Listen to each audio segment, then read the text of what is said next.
I think you need to try a small version, of it. So, if you've got a paper and pencil version of your idea, mock that out, and then share that with the target audience you're intending to,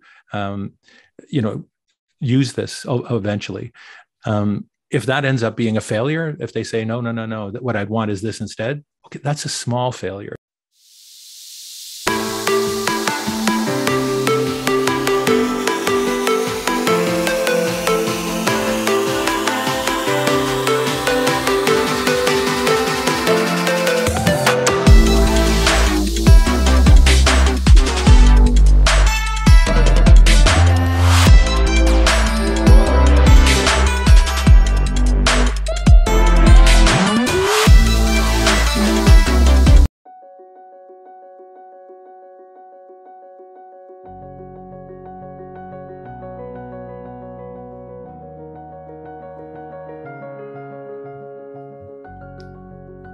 Hey everyone, welcome back to another episode of the Hero's Journey podcast. Thanks so much for showing up and being a part of this community. If you haven't already, make sure you've subscribed to our podcast so that you don't miss a single episode. We've got another great guest for you today. This is someone who I've had the great pleasure of working with back when I was still in corporate life back at IBM, which has a rich over 100-year history. I actually think I still have the mug we got from IBM Centennial a couple of years back. Today's guest is Karel Vredenburg. Karel is the Director of Design at IBM and responsible for IBM's global design leadership, design culture, design profession, external engagement, which includes social media and global academic programs. He also serves as the head of IBM Studios in Canada and is an industry professor at the DeGroote School of Business at McMaster University. Karel helped found the new IBM Design program, which included enterprise design thinking, and has written over 100 conference and journal publications. He also has a book entitled User-Centered Design: An Integrated Approach. He's a frequent keynote speaker and a panelist at industry conferences and university campuses. Karel, I'm so excited to have you on today and share your journey with everyone. How are you doing today? I'm doing really, really great. Thanks, Vishaal, for inviting me. Looking forward to the conversation. My pleasure. And we were talking before we started recording, and I was thinking back to the first time I had met you, which I believe was at the 185 Spadina office. I think you were running a design thinking workshop. We have, I guess it's called the concourse of the basement of Spadina. And I think I met you upstairs, and I kind of crept down to kind of see, because I don't know at that exact time whether we had learned IBM design thinking yet. We might have either just learned it or were about to learn it. It was really maybe like sometime in maybe fall of 2015, I think. And I remember coming down and kind of seeing you kind of setting up the space and making sure it was set up for people, just seeing how you were kind of, running the activities. And it kind of meant a lot for me to kind of be able to speak with you a few different times at subsequent visits to hear your perspective on not just IBM design, but just design in general, design thinking, and just overall kind of leadership, coaching, and kind of mentorship. And even when I had switched over to teaching at the college, I've been in touch with you and had asked you for advice on, activities, things like that. So I've always kind of appreciated your perspective on things. I've enjoyed our interactions as well, Vishaal. And I wanted to just start by asking you, what got you interested in the world of design, technology, human-centered design? Well, it's a long history, Vishaal. How long do we have? No. So I actually started off life interested in music. I was going to be a professional musician. Wow. And that was my real intention when I came out of high school, looking at university. And turned out that the music teacher that I had said, you know what, Karel, you're great at music, but, most people that go into music, Bachelor of Music programs, for example, will actually end up teaching music, and then they just listen to a lot of lousy music. So he said, so I actually pivoted and went into studying psychology initially. Then I studied clinical psychology. Then I did a master's degree. And then in my PhD program, I had a lab that was looking at basically cognitive and affective processing of information. And I had some research assistants, or I was actually seeking to hire some research assistants. And I advertised for the job and was intrigued to find that despite the fact that my university had like 60% women versus men, the actual replies that I got to my request for this role was exclusively men. And now it was going to be running experiments with computers. And at that time, and this is like, several decades ago now, the experience it was in the 80s.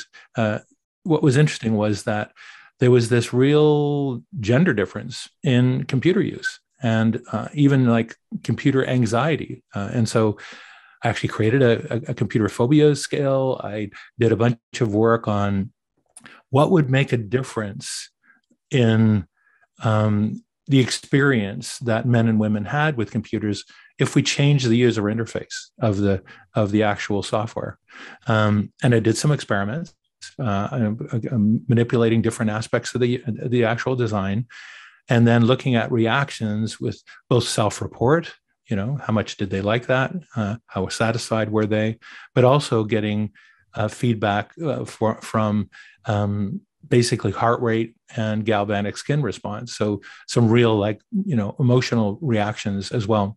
And what was fascinating was that led to a design of the user interface, one version of it that completely obliterated any gender difference, meaning that the women that were really anxious about using computers were perfectly fine with working with computers, the same as the men, the same as anybody that didn't actually have any anxiety issues regarding this kind of technology. And so I did a bunch of other studies looking at the content analysis of advertising, looked at what was actually happening in schools. Anyway, the net of all of that was that I ended up really focusing more directly on what was then called human-computer interaction as a specialization, and going deep into what we now call design. And then I presented the results of that series of studies at a conference, and that went into the press. I did interviews on radio and television. It was in various media. And somebody at IBM said, "Hey, have you ever considered working for IBM?" And I said, honestly, no. I was actually intending to become an academic at the time. And then I said, well, I'll come in for an interview. So I went in for an interview, and the facilities were amazing, so much better than the lab that I had at the university. Yeah. And we started talking about salary, and I said, well, I think I could try this for a year. And so that year has turned into 34 years. So that's sort of the description of my transformation into a design leader. That's amazing. And actually, it's funny because it kind of has come somewhat full circle. You're still working in corporate, but you are now, and we'll talk about it later, you are teaching at McMaster. So you've kind of gotten to do both, I guess, in that way. No, absolutely. And it really has always been a love of mine. I mean, even my work on clinical psychology, I converted that into a podcast that I do called Life Habits Mentoring, which has over 100 episodes. So that's kind of my coming back to what I wanted to do with regard to clinical psychology. My teaching, I've gone back to, personally teaching myself, but also doing a ton of guest lectures and keynotes all over the place. And also, and we will get to this later, but I also run a program called the Global Design Academic Program. And we work with universities and design schools globally to really transform education. And I also started an initiative called the Future Design Education Initiative. I started that with Don Norman, who most people in design know. He and I were where he is based in San Diego over a weekend, and we got talking about kind of the state of design education. And we both felt that there were significant gaps. In fact, I had some evidence from the work that we'd done at IBM about what kinds of gaps there were in the typical design education that either design schools or design programs in other universities and colleges were doing. So we identified what sort of those gaps were. And we also just observed that the world is changing and that education wasn't keeping up with designing for the world.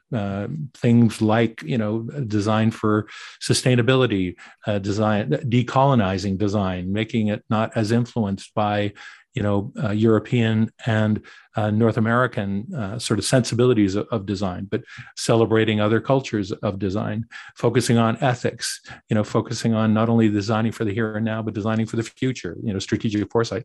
So we started this whole new effort, and we have some 700 people that are now volunteering. About half of them are from academia, and about half of them are from what we call practice, so people that are actually in industry or in government or in nonprofits.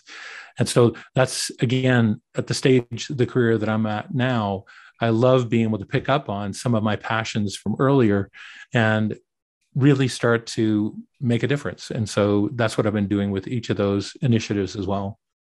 Yeah, it was a great segue, because I had that question written down about that. When I saw that on your online profile, I was really fascinated. I'd written down that, you'd work with Don Norman, and that was actually really fascinating that you'd founded the Future of Design Education Project, and just trying to identify the gaps that are there in academia and kind of what happens when people kind of go out there and start working. So that's really fascinating. And the one thing I wanted to kind of pick up and just spin off of that one is that you were actually one of the key architects for IBM design thinking. And for people who may not know, can you tell us a little bit about what design thinking is? I will. And let me just talk too about sort of what that transformation was. So I had led design for many years. I think I took on leadership of our software group in the middle 90s. And then toward the end of the 90s, I took over leadership for all of IBM with regard to design. But we had about 230 designers at the time for a company that had 400,000 employees. So it wasn't a huge team. And we used at that time user-centered design. That's what my book is about as well.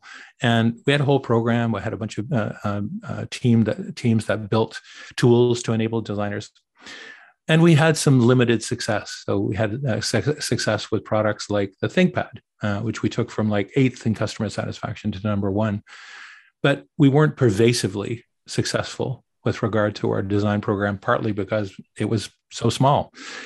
And so in about 8 years ago, we got a new CEO in the person of Ginny Rometty, who was amazing. Yeah. And she really understood deeply the value of design. And she really was the one that we worked with to say, okay, we should really be putting in a broader design program in IBM. And I was leading a group of our design managers from around the company. And we did a piece of work of looking at kind of what the best practices were. So we had several teams that had best practices, but one of the teams that we thought were the top team was actually an acquisition company that 3 years prior to this had been acquired by IBM. It's called Lombardi Software. And Lombardi Software didn't have any technology that was novel or new that IBM didn't already have. But they just put this amazing focus on design and design thinking. And so they had taken design thinking from the typical D school kind of model and amped it up to being relevant for companies. And what was interesting was the gentleman that led that effort was Phil Gilbert, who had also then come in with his company 3 years prior to us doing this. And he had been asked to basically run the business unit that he was being brought into. And what was interesting was that he actually took that set of products. There were 44 products in that division. He took them down to 4 products within 1 year while increasing revenue for that whole business unit by using this design thinking version that he had really put together in this other company called Lombardi. So when we got going with, we're going to make a big difference in the company and we want to and our CEO gave us the mission of creating a sustainable culture of design and design thinking across the whole company. The way that we were going to do that was actually using this method called what we eventually ended up calling enterprise design thinking. And the CEO also gave a request basically to Phil Gilbert saying, would you lead this overall transformation for IBM? And he said, yeah, I'll give it a try. And so that's kind of where we started. So then we decided that what we needed to do was really do three things. We needed to put this program of enterprise design thinking in around the company. We knew we needed to not only bring on designers and have the right kind of skills there, but we also needed to train everybody else around the company as well. And so we put a whole education program together, what we call activation. So it's experiential learning. We call activation rather than education. And we basically trained a huge number of people, and we still do. Now we have an online capability for doing that as well. And several 100,000 people have taken that, education. So one aspect was actually implementing and really training up the rest of the company in using enterprise design thinking. We also knew we needed to go get more designers than the 230. And so we put a target in place of saying that we needed to have like 1,000, maybe 2,000 designers. We took that to the board of directors and they said, yeah, go for it. So then we put a whole hiring program together, basically going to all the design schools and going directly to them rather than students having to come to us. And we hired a lot of designers. We now are at in excess of 3,000 designers in the company. But we also, as I mentioned earlier, talking about the gap that we saw in education, it was really a matter of saying we needed to put education in place ourselves. And so we put together a 3-month boot camp, which we now call Patterns. And it was really a way of, closing those gaps that we were seeing in education and also onboarding people into IBM as well. And then the other thing that we put in place that's not being used much right now during the pandemic, but is a focus on our studios. So we built out studios because we figured that, having designers sitting in cubicles is the fastest way of sucking creativity and collaboration out of them. Yeah. And so we decided that we would need a set of studios. And so we built out a few that were really the model studios for the rest to follow. And then we basically now have close to 100 of them around the globe as well. So that was the overall program that we put in place. Yeah. Just thinking about that, like I remember the 3-month boot camp. I remember I was sad when we heard that like the boot camp was like we didn't have that at least at that time in the Toronto office one. We had like a more like scaled down version of that one. But I remember we were told that there was possible to actually be sent down to, I think it's Austin, and you could actually take part in those boot camps. So it's a really fascinating topic. And I was actually flipping through the book. I still do, like, the field guide is still something I do use even to this day for depending on what the class is. And it's kind of been that guide. And I've been kind of like, referencing this from at least the last couple of years since I've been teaching. So it's kind of become that handy kind of tool that I have in my toolkit. And the other interesting kind of part is you mentioned about the mass, like the kind of opening the floodgates for hiring. I think that's around the time that I had joined in 2015. Like I noticed at that time, talking to, and you would know David Williams, my former studio manager, yep, that there was a lot of hiring happening around that time. So I think that was around the time that I had come in. So it was, I felt like every few months you were seeing like new people kind of coming in on UX design, visual design, design research, and all kind of staffing on all kind of corners in that at that time.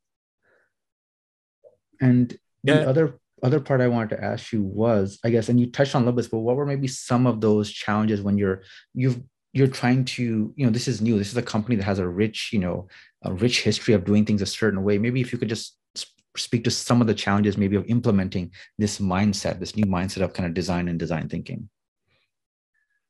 I sure will. And I thought that it was going to be a lot harder than it actually ended up being, Vishaal, interestingly. And so we first put those boot camps that we call patterns now in place. And what was interesting with those was we really designed them. So we designed, and we actually designed the entire experience of hiring and then onboarding our designers. And they would, for example, on their first day, they would come in, we'd have signage all the way to the building. We'd have their MacBooks available for them with their name on it, sort of thing. Everybody would be, welcoming. And then we also figured that they would go directly into one of these boot camps, and would that education was designed to basically incorporate the approach that we were working with, but also to kind of unlearn the way that people may have done things before. And the boot camps that we did for new hires was one thing, but we also did boot camps for 1 week long boot camps for product teams, people that were already working. So we would have like 2 designers, 2 architects and engineers, and 2 business people from a project together for a week, along with other people that came to the same session from different product teams.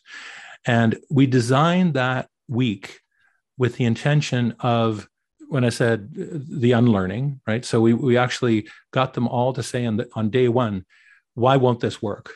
And on a whiteboard and stickies and Sharpies, we got people to just go crazy on all the reasons why this won't work, just to get all that out. And then we would go through and start to actually teach them these methods, and they would actually say things like, one particular architect that I'd known for some years said, you know what, Karel, I've been on this product team for 8 years. And in this one 15-minute exercise of this design thinking, the way that you're doing it, I got more insight in what I should be doing in my role than all those 8 years, right? So this amazingly powerful sort of education, right? Yeah. And I think, and then we purposely, on the first day, we made it a really long day. And then we planned for about halfway through the week, people would start to be like, oh, I really get this, especially the ones that were the doubters to begin with, right? And then toward the end of the week, in one of the last sessions, we took up all the things that they had written on that, why it won't work mural board, or board. Now it's mural, but we did it back then using physical boards. And we'd go through each of them and say, which one of these do you want to pull off now that you think that you've addressed? And virtually everything was pulled off of those boards, of all the things that they thought were not going to work after they'd gone through the experience. So that was an amazing experience for them to then take back to their teams and start to do. So that's what we did with all the product teams. And then after that first year, I took our methods to our services organization that's called IBM Consulting, IX now. So I flew all around the world with that. Actually, even that first year, I flew all around the world introducing these methods to each of the locations around the globe. So I would do like a town hall presentation about what it is that's the new era of design at IBM. I would meet with the designers. I would meet with the senior executives at that location. And I always asked the local team to arrange meetings for me with the people that would be the doubters, people that would really have a concern with it, because I wanted to have the tough conversations. And each of those worked out really, really well. There's only one person that I encountered that said, hey, Karel, you know what? I think you're doing it all wrong. Said, engineers should design the product, and designers should just come in and make it pretty, and fix it up a bit. And so nothing to do with me, but the week rather after that conversation, he was no longer with IBM. So, but across the board, I think everybody really adopted this overall approach. And what was interesting as well about it was that, when you've inculcated the culture into an organization, when somebody that doesn't know you comes up and talks about something totally different from the design of a product or a service, like this one architect came up to me and said, you know what, Karel, I'm using this concept of hills. That's one of the elements of our enterprise design thinking. a way of saying that you come up with three statements basically that are in the form of who is going to be able to do what with what wow experience. And this architect came up to me and said, I think I should have my staff actually use this for their business goals, for their personal business goals that they'll get evaluated on. Who, what are they going to actually be doing, and what wow experience they're going to have. But that was an indication of that we had built it into the culture, that here's somebody that's using the concepts and methods of enterprise design thinking in a totally unrelated, context, like in HR. You knew then that this was starting to be incorporated. So across the board, I think that it's been, quite frankly, a surprisingly really effective sort of transformation around the company with what we've done. But it was also, I think, the right time to do it, as well. That's fascinating. And, you touched on this one, and I wanted to get your take on it. You having over 30 years in a big enterprise corporation, what do you feel are maybe three important qualities for a leader or executive to have when you're trying to build and manage these larger teams to scale in the way that you were doing? Yeah, what I've always used as my guiding principles are things like thinking about what you can do as a designer, a design leader, and it goes for any other discipline as well, but keeping your eye on the goal, the end goal. So it's not just looking at what it is that, a user might want to do. It's like, well, how are you going to make them really successful? Look into what are their personal business commitments. What can you do if you're working for somebody or working with a client? How could you make them, more successful? And then even inside an organization, whether you're in an educational institution or in a company or in a nonprofit, think about what your overall goals are going to be, and then think consciously about what could you do differently to optimize for that. That's been my major kind of theme throughout my whole career. And even over the last 8 years, that when I talked about that, I started to work with our consulting organization. That was just a 5-minute conversation with my boss, Phil Gilbert, at the time, saying, Phil, I think this would be really effective if we use this in the way that we do our services work with clients. And Phil said, you want to go do it? And I did it for like a year, going around doing that. But then a subsequent conversation, I was thinking, these methods of design thinking are also appropriate to a sales situation. If you think about, the usual way that salespeople work, no matter what kind of business they're in, is they have this concept of they've got a bunch of products on the truck that they're going to try to sell you. So the whole enterprise is one of like trying to sell you, right? And that's why people often react to salespeople like they don't want to be sold to. And so I spent a year, 2 years actually, really inculcating our our sales organizations to deeply understand where their clients were at, really understand where they are as people, what the client organizations were wanting to accomplish, what challenges they were having, and then using, again, enterprise design thinking for sales in this case to really make sure that they're doing what we now call experiential selling. We now have a whole business unit that does this kind of work, is to really make sure that you are always looking at what's your end goal, in this case, even helping your client be more successful, rather than necessarily just trying to sell your own product. And I should just make a mention as well. I'm doing a lot of talking about design thinking. I'd like to make the distinction between what I call enterprise theater and design thinking. A lot of organizations give design thinking a bad name because they don't do it right. They do the workshopping. They do the let's go get some, Post-it notes and Sharpies and a whiteboard wall if you're doing it in person, or you're doing it in Miro or Mural or one of the other, electronic whiteboarding tools. All you do is workshopping. So you haven't done the understanding, you haven't done any design research, you haven't done any work with users or any of the intended people that you're trying to improve the lives of. And you haven't actually built anything, and you don't intend to. You're just going to be doing this workshop. Mhm. I say, don't do that. That's not doing enterprise design thinking. And I call that, innovation theater. Yeah. And a lot of the organizations do that. And so I make a real distinction that when I say enterprise design thinking, I mean going and doing ethnographic observation, doing interviews, doing tracking data where relevant, to really understand who it is that you want to serve, what challenges they've got, what opportunities do you have to improve their life, then using empathy mapping and as a scenario mapping to map that out, and then use that as your lever to ideate on solutions, using again the design thinking methods for doing that, and then come up with innovative new ways of characterizing what that future state might be like for that particular type of user, and then really importantly building a prototype, getting feedback on that, and then iterating again. So I think if you do that, if you do all that right, and particularly also startups. So a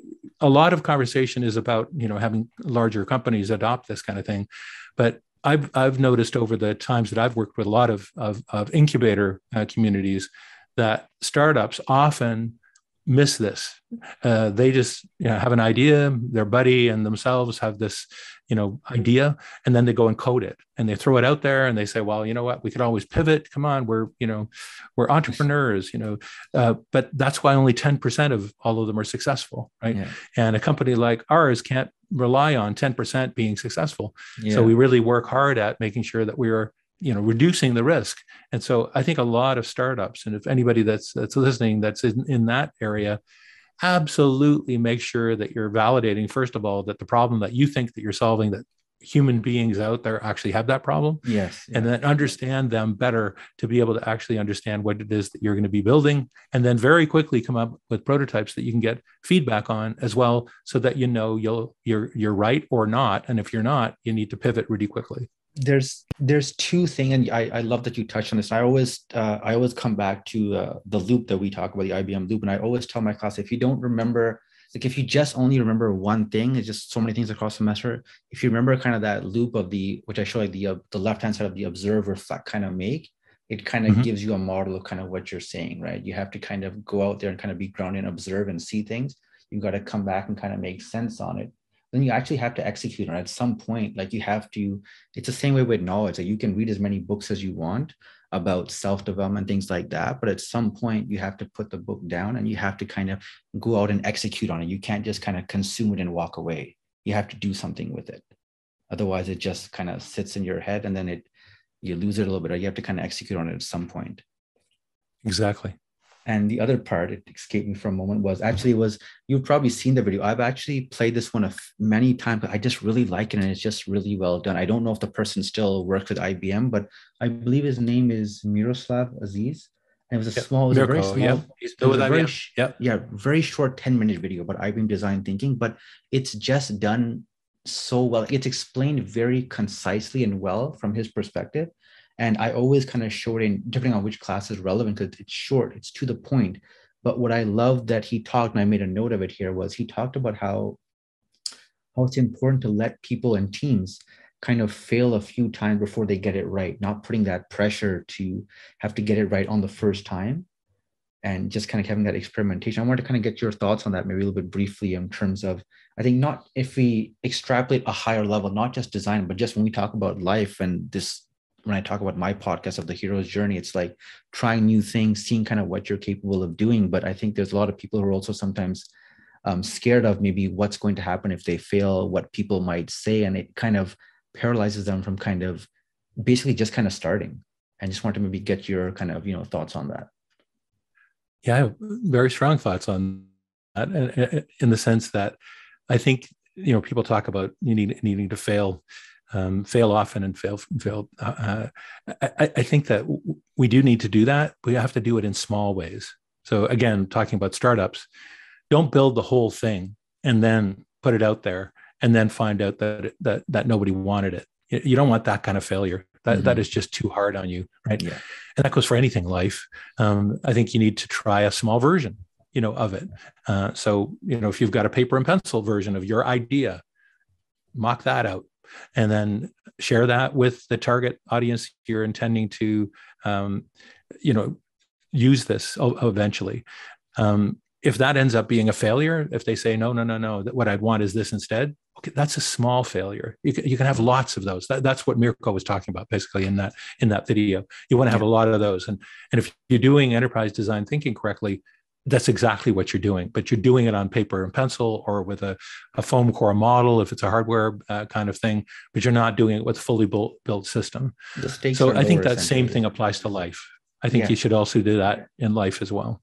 Yeah, I think you're exactly right. And I think it's what you're referring to is, I think what IBM had like with the MVP, I think it was like the cupcake, birthday cake, wedding cake, like the scale up, right? It's like you do, it's almost like you're saying like do the mini version, see how that feels, see what reaction you get. So if you want to be, let's just say, you want to be an entertainer, or you want to, be a comedian, whatever that is, and you want to perform across the world, that's a really big thing. You might just want to perform in your town or around your town in a smaller scale, see how that feels, and then kind of go up before you start thinking about like booking world tours, things like that, right? So start with a smaller scale down version, see how that kind of feels, how you feel, what reaction is, and then you can slowly kind of build up from there. Yeah, that's actually a concept, Vishaal, that to just amplify a little bit this distinction between a cupcake, a birthday cake, and a wedding cake is the one that we use. Often we think about, we're just going to build the elaborate, wedding cake version of it. If you find out that the wedding cake wasn't quite the flavor that people wanted, or even the look or the texture or whatever, if you built that whole thing, my God, that was a lot of investment that you put into it. If instead you did a cupcake version of it, which is still the same taste, same consistency, let's say, if you get it wrong a little bit, then you can make another change to it. So that's a shorthand that we use a lot of the time, is saying, hey, no, Vishaal, you're making a great suggestion, but that's the wedding cake. What's the smallest version of that? And one other thing that I'd say about that is that, a lot of people in software talk about minimal viable product, right? And if you think about, again, another one that's similar in food, if you're thinking of like what that would look like if you're doing a new pizza, let's say you're looking at a pizza slice of a minimal viable product. The equivalent of that in a pizza would be to give you the crust. It's like, here it is. This is the minimal viable product. It has the basic functionality. It doesn't have the same look and feel or taste as same as the actual eventual thing. But in actual fact, if you were to take a slice of that pizza, even a very, very thin slice, you would then get all of the experience. And so we use that as an analogy as well to talk about that you should be doing a minimal delightful experience rather than a minimal viable product. So that if you're going to do a small version of the product you're coming up with, don't let it have all the functionality, but make sure that the visual design is there and the experience design is there, even for the very few capabilities that you're going to put into the kind of early prototype version as well. Yeah, essentially it's still a complete kind of experience. It's a scaled down kind of version of that, but it's not like it's half-baked kind of a thing, right? We're like, well, this is not there. Like, it's still a complete experience. It's a scaled down version basically too, and with the goal of learning essentially, right? I think that's what the biggest thing is. When I talk about like trying new things, experimenting, you're trying to learn. You're trying to learn about, if I'm taking this to a life standpoint of, you're trying to learn more about yourself, and you're trying to take that information, try something new, and try to get better the next time, right? Like it's kind of the ways that the people who kind of, the more doors you kind of knock on, the more things you kind of try, the more you're going to discover things. You only ever try maybe, let's say, one new thing a year. That's, you only have that one thing to go on, right? Because you haven't exposed yourself to many different things. If I take this at a more higher level. Spot on. The other one thing I wanted to ask you was, and this is more for you, like you talked about like when you talked about when new hires come in and the onboarding experience. I'm curious from your perspective, when we think about design, we always talk about like designing, whether it's an interface or a website or a mobile app or any digital screen. But for you, Karel, specifically, what would you say is your kind of ideal working environment? Like, how do you like the space around you kind of design when you're kind of doing your kind of best work? Actually, it's been interesting thinking about what the experience of going through the pandemic has actually been creating. Been doing a lot of work on this in terms of what the new, ways of working is, and it's some people find it incredibly difficult in the work from home model that we've been living in for the last almost close to 2 years now. Others desperately, love it, and others want to desperately get back. I think where we're going to end up with is that we've realized, I think, pretty deeply that there are actual real benefits of working remotely and working digitally. For example, if you're working with a global team, which I do all the time, it's way more effective to be on Zoom calls, for example, or WebEx calls or whatever. Everybody's equal. You can actually see everybody. They don't have to fly everywhere. It's better for the environment. But then there's also certain things that we're missing. So that interpersonal interaction is so important for. And so I've been noticing a trend and talking to other companies about this as well, is that the kind of place we're going to land, I think, is that some companies are going to go completely work from home, but they're going to feel the need to at least still come together some of the time. And I do that with my direct team is actually all over the globe. And so it's very hard for us to actually be in the same studio all the time. And so what we do in that case is I put into my travel budget for next year that we're going to get together in person for like a week every quarter or so, or every two months or whatever. So there's this need to still be together. And the other model of hybrid work, which a lot of organizations are getting to, and IBM is going down that path for our studios as well, is one where you might be in the studio 2-3 days a week. You might then spend more time the rest of the time working from home, and then really optimizing your time. And that's how I really like to work. That there's times when I really want to be with the people that I need to be with, where I can be in person with them.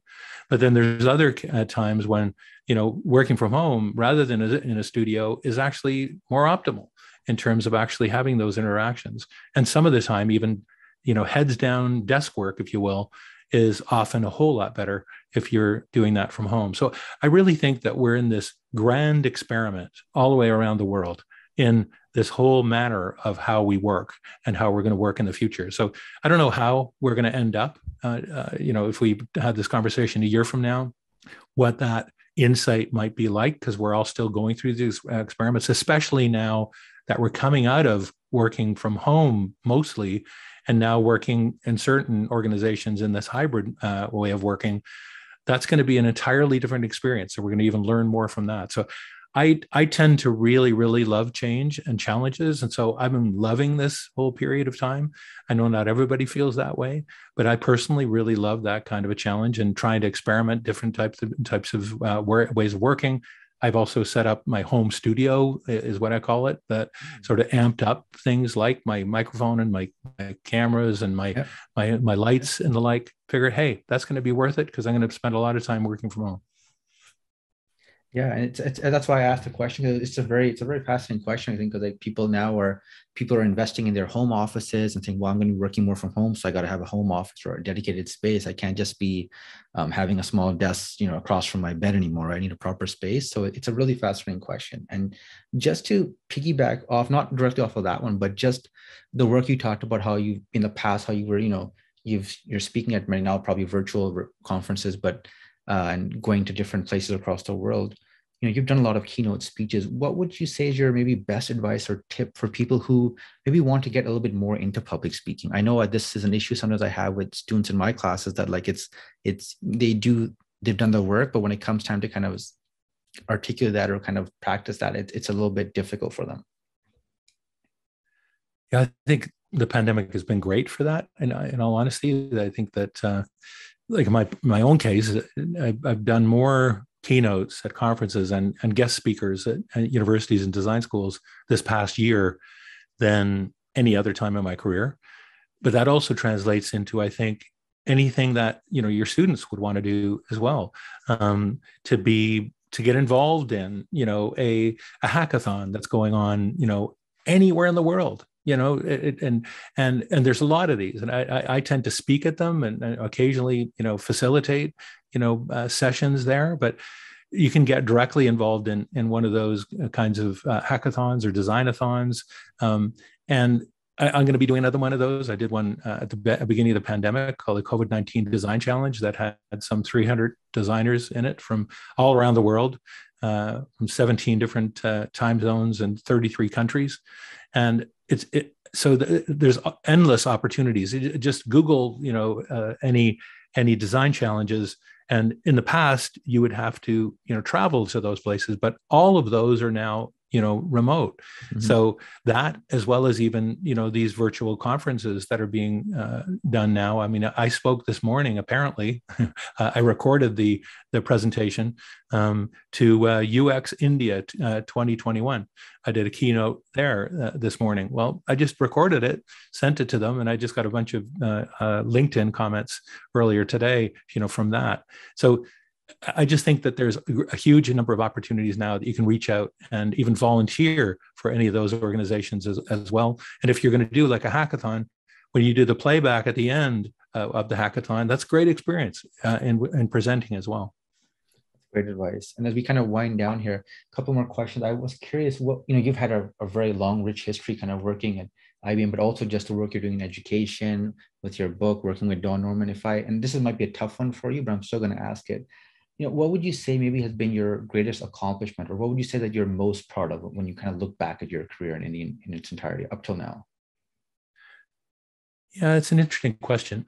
I think I'm most proud of my interactions with others, other human beings, and really transforming not just organizations but individuals, and really working directly with individuals. I just so value that.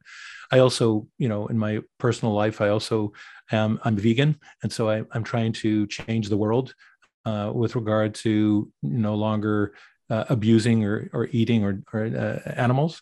And so I'm the vice president of a vegan association, and use enterprise design thinking out of interest with that board of directors to transform that organization and be even more effective. And so I'm if I were to look back on sort of what I've done, I think on the design area, I think I've felt most proud about the contributions I've made to these sort of transformations, but particularly in the change of individuals involved in that. I think on the vegan front, I'm very pleased with the number of people that I've converted over to veganism. And then the third one is what I do with my podcast, my Life Habits podcast. I mean, there are things that I cover there that I get feedback from listeners that say, you know what, Karel, you saved my marriage, or hey, you know what, Karel, I'm just way more successful at work now because of the advice that you gave. Or hey, you know what, I even got several that said, you know what, Karel, I'm alive today because of the advice that you gave. So you know what, any amount of money can't give you that, right? So I really think the impact that you have on other individuals is really what I really take pride in.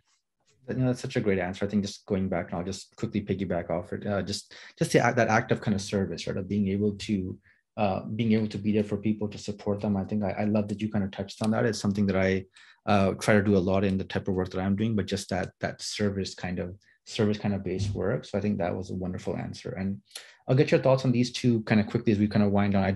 I'm glad you mentioned the vegan one, because I wanted to ask you that at the very end, but I'll just hold that one for a second. What advice would you give to someone who's maybe trying to figure out, and it might be hard to, might have to maybe summarize it, but in sense of how, if you're trying to figure out, are they better suited for a practitioner track or a management track? And sometimes, people sometimes think, well, you've been doing something for a certain number of years, why aren't you a manager now? And that's not for everyone. But for those who are trying to discover what's that, you reach a crossroads, and how do you kind of know which way to go? What would you kind of maybe suggest to them to help them kind of uncover that? I've actually got a team that's working on even amping up that kind of advice at IBM, because we have two career tracks that are equivalent, by the way, in terms of, if you want to be promoted, we've got a promotion path on the individual contributor path that takes you all the way up to what we call IBM Fellow. You can also do the same thing on the management track. And I try really hard at IBM to make them equivalent, so that you're not, seeing that, oh yeah, I need to be promoted over here. This is what I'm going to do. No, the advice that I would give is that try it out, see what you think. try the role. But in general, the guidance is, if you're the kind of person that really just wants to do craft work sitting at your computer, and you're not as much a people person, then probably management is not going to be appropriate for you. If you're really into, really connecting with people and leading and inspiring people to do their best work, then I think the management path is probably good for you. But at the same time, just try it, prototype it.